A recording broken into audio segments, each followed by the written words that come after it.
Hello friend, कैसे है। मेरा नाम है कृति साय।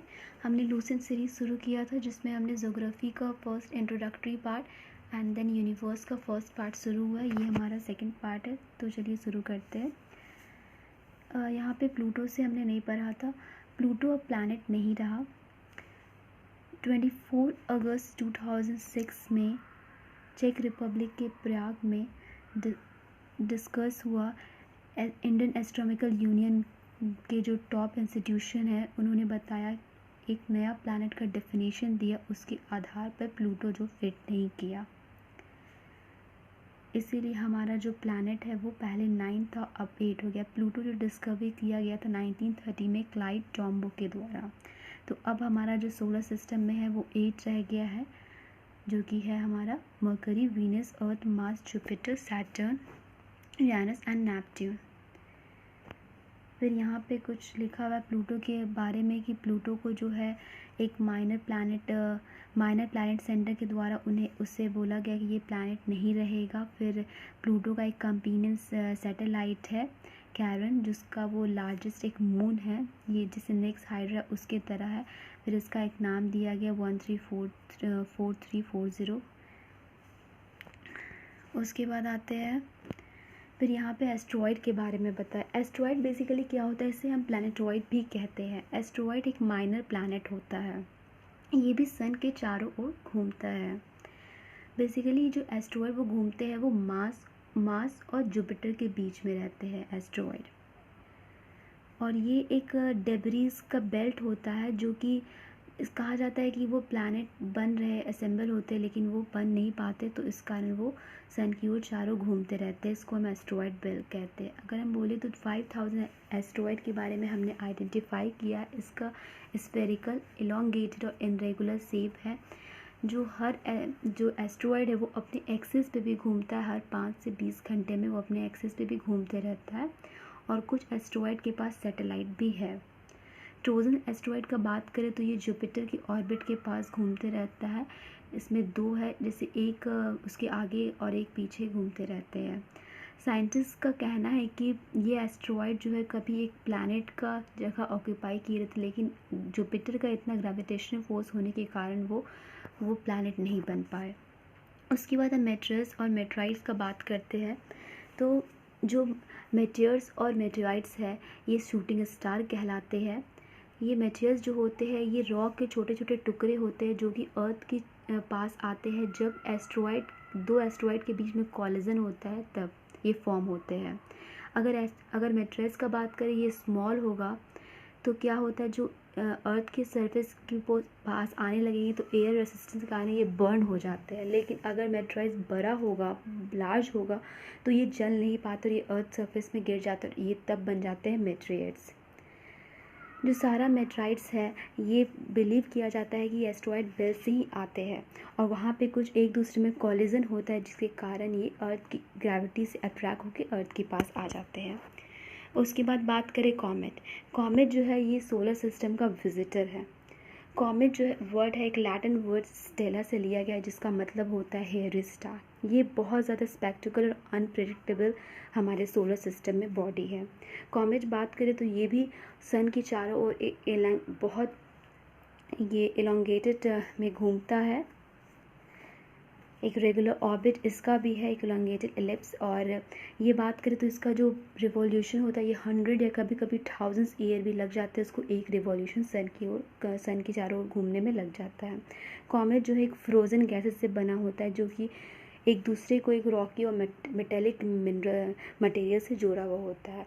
जब कॉमेट सन के पास आता है तो ये दिखाई देता है, क्योंकि इसका क्या होता है, जब सन के पास आता है तो बहुत ज़्यादा हीट रहता है, तो उससे वो मेल्ट होने लगता है, और जो गैस और डस्ट है वो उसके टेल के पास आ जाता है। तो जो टेल है वो हमेशा सन के अवे रहेगा। सो हम ये कह सके, जब वो सन की चारों ओर घूमता है तो उसके वो टेल से जा करने लगता है। फिर यहाँ पे कुछ फीचर्स है कॉमेट के बारे में, जैसे कि कॉमेट जो है एक लॉन्ग ल्यूमिनस टेल है, एक शाइनिंग सा उसका बड़ा सा टेल होता है जो कि लाइट एमिट करता है।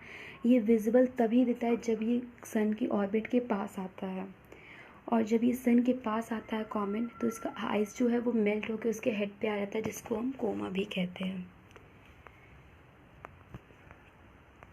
उसके बाद हम बात करें कि जो सन के रेडिएशन के कारण जो उसका वो इसके टेल के पास चले जाते हैं और जो डस्ट पार्टिकल है वो भी स्विफ्ट होके उसके टेल के पास आ जाते हैं। स्टार जो है एक हेवनली बॉडी है जो कि काफ़ी हॉट बर्निंग गैसेस से बना है और वो शाइन करते रहता है अपने खुद के लाइट से।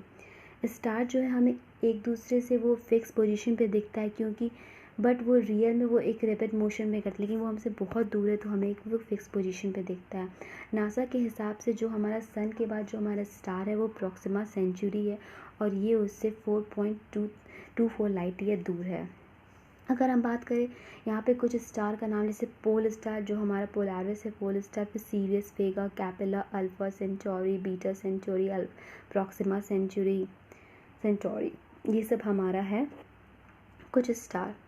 फिर स्टार के बारे में फैक्ट लिखा हुआ है, बहुत इंपॉर्टेंट तो नहीं है लेकिन हाँ कुछ है, जैसे कि हमारा जो एक टाइम में हमें जो स्टार था 2000 स्टार है, यूनिवर्स में 1022 स्टार है, एक टोटल बोले तो 8000 है। साउथ नॉर्थ में हमें 4000 और 4000 इधर दिखता है साउथ में। कॉन्स्टलेशन का बात करें, अगर जो एस्ट्रोनॉमर्स है जैसे हमें स्टार का पोजीशन लोकेट करना है तो हम पार्टिकुलर एक एक स्टार को देख के हम नहीं करते, तो हम एक ये इन्होंने एक यूनिट सेट किया जिसे हम बोलते हैं कॉन्स्टलेशन। तो कॉन्स्टलेशन के आधार पे इन्होंने स्टार का साइंटिस्ट ने स्टार का पोजीशन सेट किया। तो ये जो है 88 कॉन्स्टलेशन है। हमारे इंडियन कुछ नाम है कौन, जैसे उषा मेजर को हम सप्तऋषि कहते हैं, उषा माइजर को ध्रुव, मदस्य, मृगा कहते हैं, ओरियन को, इसी तरह लियो, ये सब है हमारा कुछ नाम। उसके बाद गैलेक्सी के बारे में आते हैं। गैलेक्सी बेसिकली क्या होता है, ये एक समूह होता है तारों का, धूल का, लाइट गैसेस का, ये सब का जो एक दूसरे से झगड़ा रहता है ग्रेविटी के द्वारा, इसको हम गैलेक्सी कहते हैं। टोटल जो यूनिवर्स में गैलेक्सी वो 10⁻11 गैलेक्सी है और हम जिस गैलेक्सी में रहते हैं वो मिल्की वे गैलेक्सी जिसका डायमीटर 1 लाख लाइट ईयर है। अगर हम बात करें कि जो हमारा अर्थ जो है वो मिल्की वे गैलेक्सी में, तो ये स्पाइरल शेप का है, ठीक है। तो 3 हमारा होता है, एलिप्टिकल, स्पाइरल एंड रेगुलर, ठीक है। एलिप्टिकल बहुत ओल्ड हो गया, स्पाइरल हो गया जो मिडिल टर्म में है, और इनरेगुलर जो कि अभी अभी न्यू है। इसका मैंने बताया कि 1 लाख लाइट ईयर से लेकर 10,000 इसका डिस्टेंस होता है। इसमें गैलेक्सी है मिल्की वे गैलेक्सी। इसको मिल्की वे इसीलिए बोला गया क्योंकि इसमें बहुत सारे मिलियन ऑफ स्टार जो सॉफ्ट है जो कि ग्लो करते रहते हैं। ये मिल्की वे जो है खोज किया है गैलीलियो ने, और ये जो एक रिवॉल्यूशन कंप्लीट करता है उसमें 250 मिलियन लगता है टाइम, 250 मिलियन ईयर्स लगता है। अगर हम बात करें एंड्रोमेटा का, तो गैलेक्सी जो हमारा मिल्की वे गैलेक्सी है उसके जो सबसे नज़दीक सेकेंड है वो एंड्रोमेटा, ये भी स्पाइरल गैलेक्सी ही है। और ये जो है फजी पैचेस ऑफ लाइट है और इसमें बहुत सारे मिलियन ऑफ इसमें भी स्टार है। अगर हम इसका ग्रुप का बात करें तो ये लोकल ग्रुप है जिसका ग्रुप है वर्गो क्लस्टर।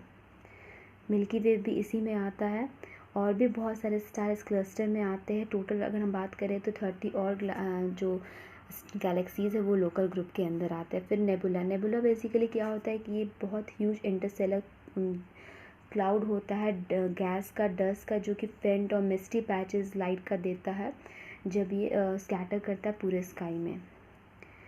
ये जो नेबुली जो है वो कभी कभी हमें बहुत ब्राइट, हमें शाइनिंग दिखता है, लेकिन कभी कभी हमें डार्क दिखता है। नेबुला जो डिपेंड करता है अपने लुमिनिसिटी पे कि क्या प्रेजेंस है, स्टार का प्रेजेंस है कि वो अराइज हो रहा है या कंटेन किया जा रहा है उसमें। अगर स्टार बहुत ज़्यादा हॉट हुआ तो जो नेबुला में जो हाइड्रोजन है वो आयोनाइज्ड हो जाएगा और वो एमिट करेगा खुद का लाइट। लेकिन अगर स्टार कम हुआ तो वो शाइन जो है वो रिफ्लेक्ट कर देगा। और यहाँ पे अगर कोई सुटेबल स्टार नहीं रहा तो नेबुला शाइन नहीं करेगा, वो रिमेन डार्क रहेगा। से हम डेडिकेट करते हैं बहुत सारा स्टार के लाइट को। उसके बाद हम बात करते हैं अर्थ के शेप एंड साइज़ का। तो अगर हम बात करें तो पाइथागोरस जो है वो ग्रीक फिलोसफर और मैथमेटिशियन है। इन्होंने सबसे पहले बोला था कि अर्थ जो है वो एक ग्लोब की तरह है। फिर सेकेंड ने बोला कि अर्थ फ्लैट नहीं है। इसमें कहा गया कि अगर अर्थ फ्लैट डिस्क होता तो जो सन राइज़ कर रहा है वो हमेशा हमें एक सेम टाइम में सारे प्लेस पे दिखता, लेकिन ऐसा नहीं होता है।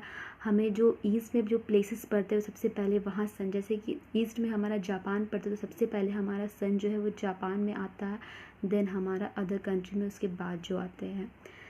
वैसे ही सेकंड कहा गया है कि अगर शिप हम अगर लैंड के पास आ रहा है तो हमें उसका सबसे पहले फनल और मास दिखता है, ना कि हमारा उसका हल दिखता है। अगर अगर फ्लैट सही में होता तो हमें होल शिप ही दिख जाता। ये बताया गया रीज़न। उसके बाद बताया गया है अर्थ जो है वो स्फेयर है। इसमें बोला गया है कि जब अगर हमारे एक लगातार इक्लिप्स जो ग्रहण आते रहता है तो हमें रेयर ही ऐसा होता है कि हमें सेम पोजीशन पे वो दिखता है, लेकिन हमें जो है वो सर्कुलर शैडो तो देता है। तो इससे प्रूव होता है कि अर्थ जो है वो स्फेयर है। और अर्थ एक जो अगर स्फेयर क्या होता है, एक ऐसा सॉलिड बॉडी होता है जिसमें जब हम शैडो कास्ट करते हैं तो वो सर्कुलर दिखता है। फिर सेकंड बोला जा रहा है कि नॉर्थ पोल में, एट नॉर्थ पोल जो पोल स्टार हमेशा हमें 90 डिग्री में स्काई में दिखता है। इसके कारण जो इसे हम कहते हैं स्टार जो है वो अर्थ के एक्सिस पे लाई करता है। जब हम साउथवर्ड की ओर जाते हैं तो जो एंगल है पोल स्टार का वो कम होते जाएगा, और वहीं इक्वेटर पे जो है एंगल वो 0 हो जाएगा। फिर यहाँ पे लिखा है सन, मून और जितना भी हेवनली बॉडी वो स्फेरिकल दिखता है जब हम उसको डिफरेंट डिफरेंट पोजीशन से देखते हैं। तो ये लॉजिकल है कि अर्थ का कोई एक्सेप्शन नहीं है।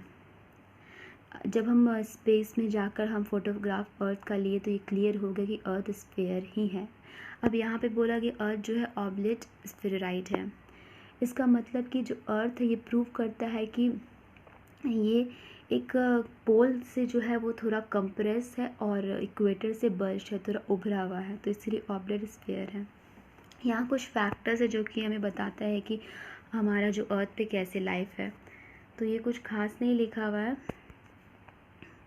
इसमें लिखा हुआ है कि हमारा एसेंशियल एलिमेंट है हमारे अर्थ पे, जैसे कार्बन, हाइड्रोजन, नाइट्रोजन, ऑक्सीजन, जो कि हमारे लाइफ के बिल्डिंग ब्लॉक के लिए बहुत ज़रूरी है। फिर ना ये ज़्यादा कोल्ड है ना हॉट है, इसका काफ़ी राइट टेम्परेचर है जीवन जीने के लिए। यहाँ पे लॉट ऑफ वाटर्स है, इनफ ऑक्सीजन है सर्वाइवल के लिए। फिर एक प्रोटेक्टिंग लेयर है, ओजोन लेयर, जो कि हमें हार्मफुल जो यूवी लेयर से प्रोटेक्ट करती है। फिर यहाँ बायोडाइवर्सिटी जो है काफ़ी, जो इक्वेटर के साइड है वो बहुत ज़्यादा इंक्रीज़ है बायोडाइवर्सिटी। मतलब कि ये क्या होता है कि लाइफ का जो वेरिएशन ऑफ डिग्री है बायोडाइवर्सिटी उसे कहते हैं। फिर यहाँ पे आपका लिखा हुआ है कुछ अर्थ के बारे में, जैसे कि एज उसका क्या है, 4550 मिलियन ईयर है, मास है, तो ये सब आप देख लीजिएगा। उसके बाद फिर यहाँ पे जैसे कि मेरा इम्पोर्टेंट है कि हाईएस्ट लैंड पॉइंट कौन सा है, तो माउंट एवरेस्ट नेपाल में 8850 है। फिर लोएस्ट वो है तो डेड सी जो कि जॉर्डन और इज़राइल के बीच में है, ये हो जाएगा 400 मीटर या 1300 फीट।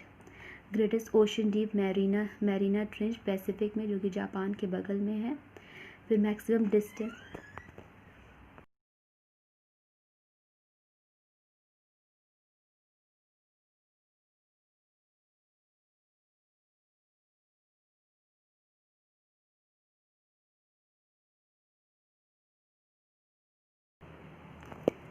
सन से जो डिस्टेंस हो जाएगा वो 152 मिलियन किलोमीटर हो जाएगा। इसी तरह तो यहाँ पे लिखा अर्थ पे जो टोटल लैंड सरफेस है 29.1% है और वाटर 70.9 है। तो ये हमारा कंप्लीट हुआ। हम नेक्स्ट चैप्टर में कॉन्टिनेंट ऑफ द वर्ल्ड के बारे में पढ़ेंगे, सारे कॉन्टिनेंट को डील करेंगे। तो नेक्स्ट क्लास में मिलते हैं। अगर आपको मेरा क्लास पसंद आए तो प्लीज़ लाइक सब्सक्राइब ज़रूर कीजिएगा। ऑल द बेस्ट, ऐसे ही पढ़ते रहिए। Bye bye.